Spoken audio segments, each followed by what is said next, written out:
perform the proper hand washing.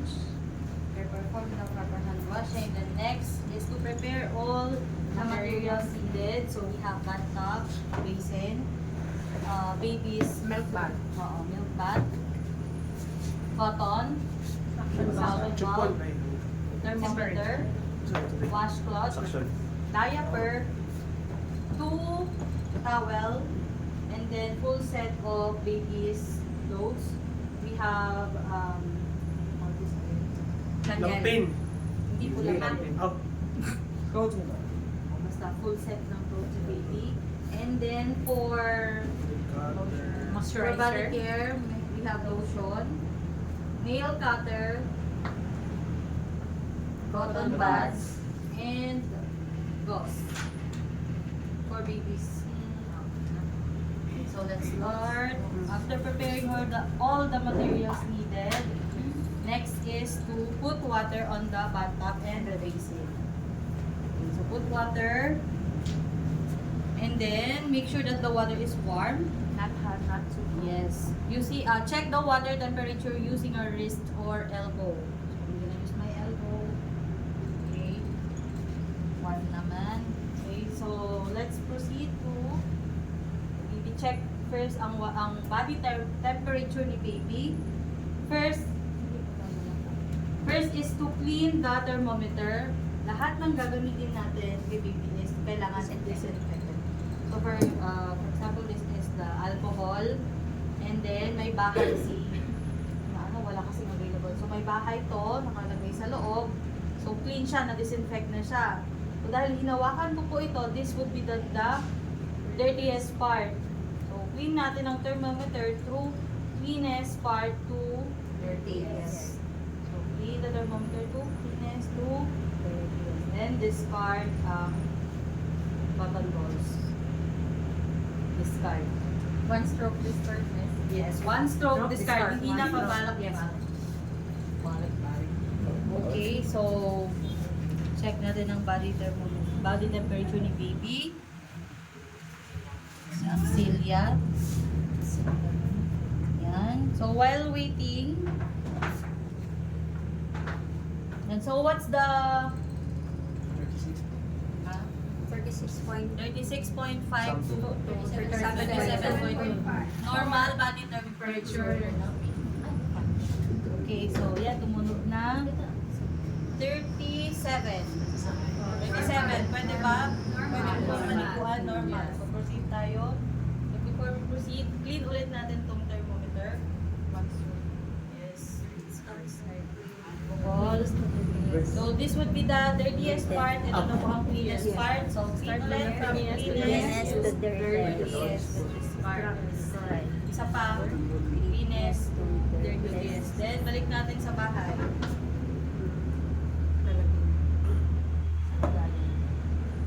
Okay, and then get the baby. Excuse me. Get the Maraming baby. Oo nga, madaming linaw si baby. So, proper body mechanism po. Bend your knee to avoid back pain. Yan. So, in cradle position. Yan. Kasi natin si baby. Okay.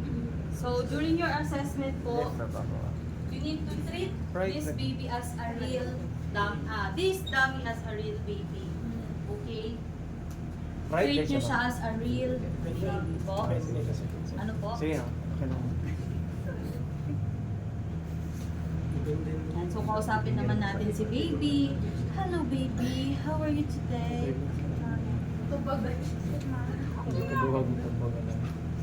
Okay na ko. Baby, damulag man tayo. Si Cookie. Nag-hood ba?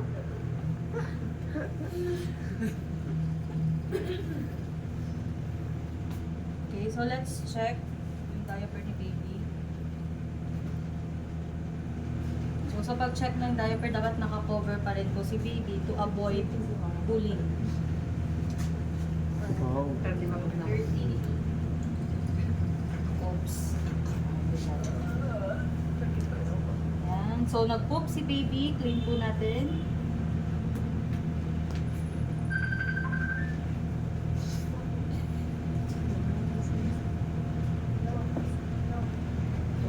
lagay natin sa hamper. Pwede tayong gumamit ng cotton, pwede rin pong wipes. So, I prepare cotton. Pwede rin pong washcloth, pero cotton na lang. Okay. Wet ang cotton. Yes. Malamang, sa pag-clean. Sausaw natin. And, Diba? Ang i-prepare pa. Yan. Nice. for example po is babae, girl po ang baby natin. Yan, so from Mons Pubis to the Ilus. Isang pasada lang po, 1 stroke, 1 stroke. Hanggang matanggal yung dumi. Okay, so na-clean na. Proper segregation, ayos po natin. Hindi pwedeng basta tupi lang, dapat nakalock yan. Okay, then kuha tayo ng plastic. Lagay natin sa plastic, tsaka po natin ilagay sa trash. Sa trash bin. Excuse mo po.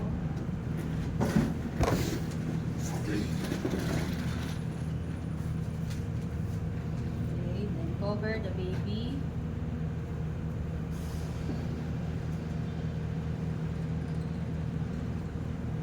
Pwede na rin po tayong mag-clean ng perineal dito.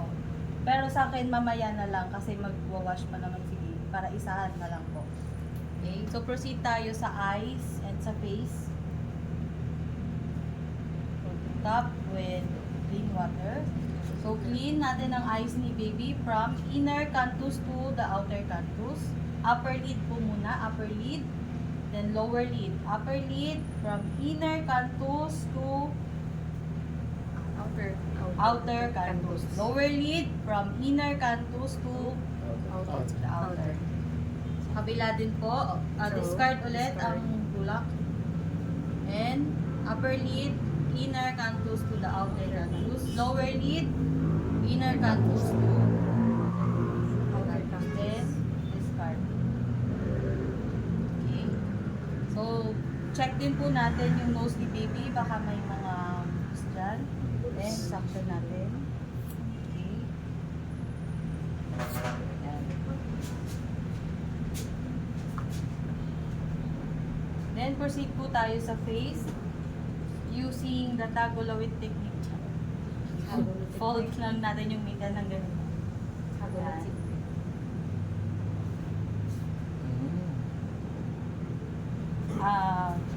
Kunwari na so, dito kasi sa procedure, meron po tayong A stroke, merong C, and then merong S. Familiar with the A stroke, C, S? Hindi mo. Pero okay lang naman po na isang stroke na lang yung gamitin natin, which is the S stroke. Okay? Box.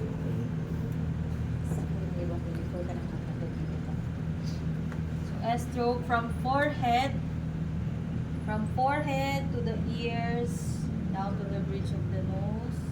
Yan, hanggang sa may jaw. So, pa-S po. The kabila, A-stroke yan. S. S.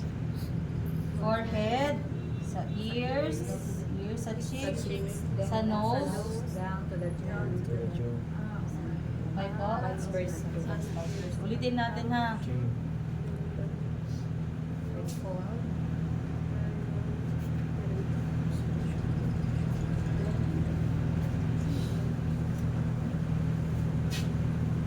Forehead, ears, cheeks, nose, and down to side. cheek. And right side. Forehead, ears, nose, and down. And then discard na po yun. Okay, so next is ang head naman po ni baby. So hold the baby into football position. Football position, ganito po ang football. Football position. Yes. Yan. So pwede nating lagyan ng bulak yung ears ni baby. Pwede rin naman pang tupiin na lang. Opo. Para hindi mapasukan ng tubig. Pwede rin tupiin na lang natin. So ako hindi ko na siya lalagyan ng cotton. Tutupiin ko na lang sa ear part ng baby.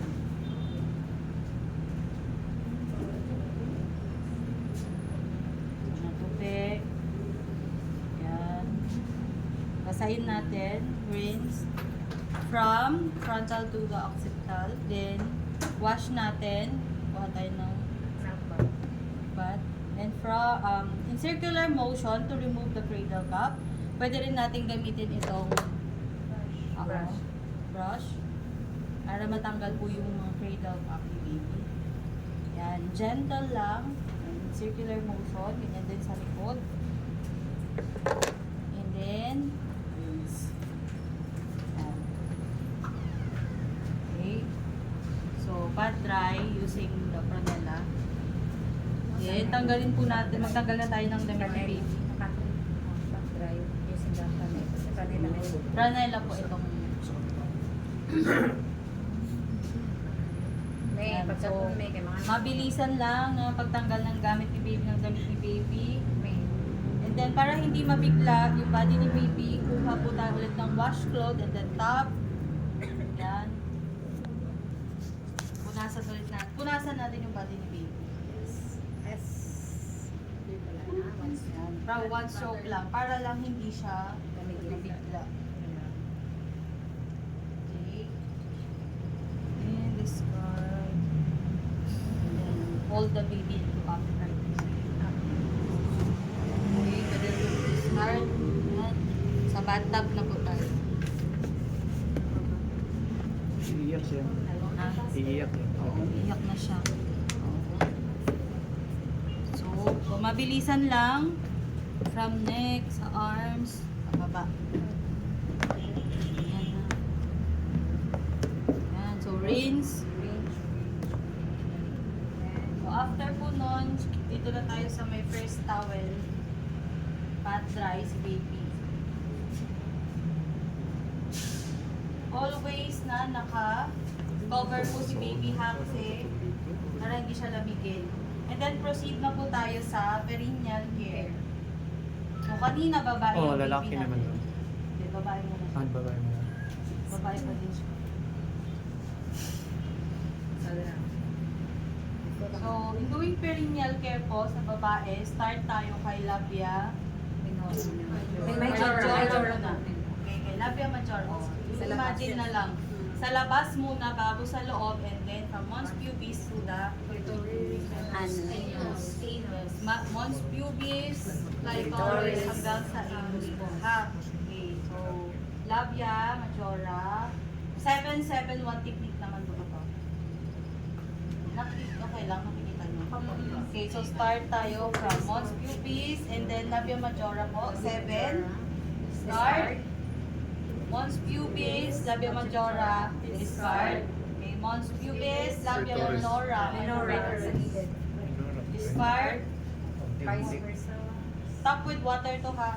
Mons pubis and then labia minora, discard. Then next po is mons pubis, Clitoris, labia, ureter, anus. Then discard po. Okay. Clitoris to anus. Then put new diaper.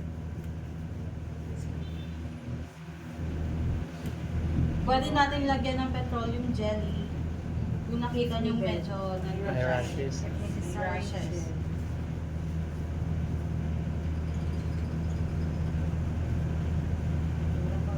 Yung mga wala pong anak, ito po ang harap ha ng diaper. Yung iba po kasi pinabaliktad. para may design daw.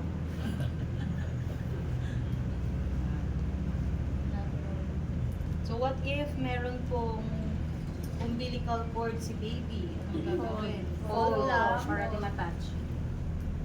May tiget. Yan. So after po niyan, bahatin na natin si baby. Mabilisan lang. Dadamitan na natin siya. Cover muna. Ang new Pranella. Sige, tawag na nila. Ano nga po kasi tawag nila? Nalimutan ko rin, ma'am. Newborn, pang newborn kasi yan. May mga cord pa. Crop top. Put the bonnet muna. Anong tawag po dito? Nakalimutan ko. Mga mamis. Nakalimutan na natin. Naka-hip-hop na kasi yung anak ko. Crop top. Crop top na diretso lang ba? Itong nalimutan Hindi na kasi ganito yung ginamit ko eh. Masakit lang newborn na. Newborn mo na siya, ma'am. Di ba yung may mga cord ganyan na ginagamit pag newborn? Newborn. Strapless.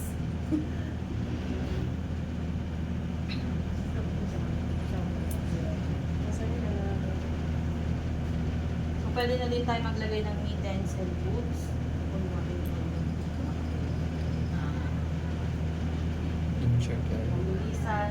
And then, pwede nating lagyan ng lotion sa baby. Moisturizer. Yes. Ask natin yung parent kung gusto ba. Yes. And not necessary na araw-araw kasi hindi naman po maganda. Then, check po natin. Ears ni baby. Clean the ears. Dito lang po sa may Outside. outside. Hindi pwede pasok. Yes, dito. Ang outer part lang po. Yan. Kabila, Discard. discard o yung kabilang side naman po. Yan. Then, yung nose ni baby. Huwag Outer namang part. sobrang tusok na tusok. Outer. Then, siguro outer lang po.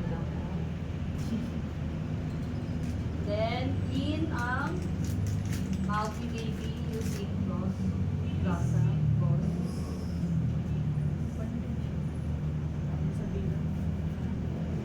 Pwede rin kung clean cloth, yung Yes. lampin, na hindi magaspang. Yung full version na lang pin, mga sophie.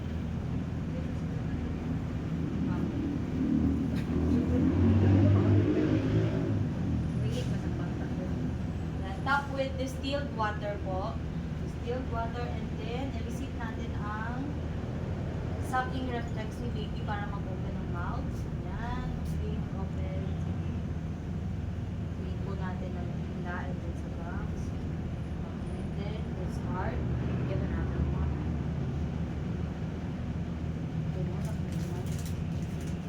Then, check ang nails ni baby. Baka mahaba. Ilang buwan po bago pwedeng kupitan ng nails ng baby po? 1 month or hanggang 1 month. matanggal yung ano ma-cord. Okay na po, 1 month po. Okay, so clean natin yan. Medyo mahaba. Bad Mataas na nails. sa- Then, last po is lagay natin pong franela. Ito po yung tinatawag na swaddling technique. Swaddling. Yan. So, itong mas maikling part, fold natin. Then, dito sa baba, haba.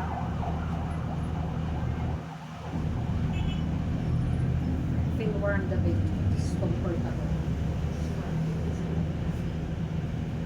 Mas comfortable po kasi ang baby kapag nakaswaddle sila. Para sila niyayakap lang. Ayan. Okay. So after nyan, balik na natin si baby. Sa free. Check muna natin kung okay ba si baby. Pwede check ulit natin yung body temperature ni baby. Then, tsaka natin ibabalik sa crib.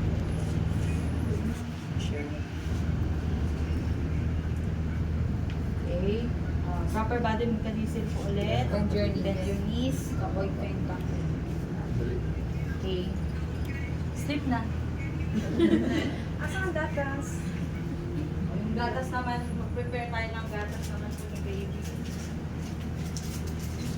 Starbucks. Check ko natin yung Starbucks mo na, babe. Parang bad trip, eh. Hindi matulog si video, eh. 24 hours na si mata.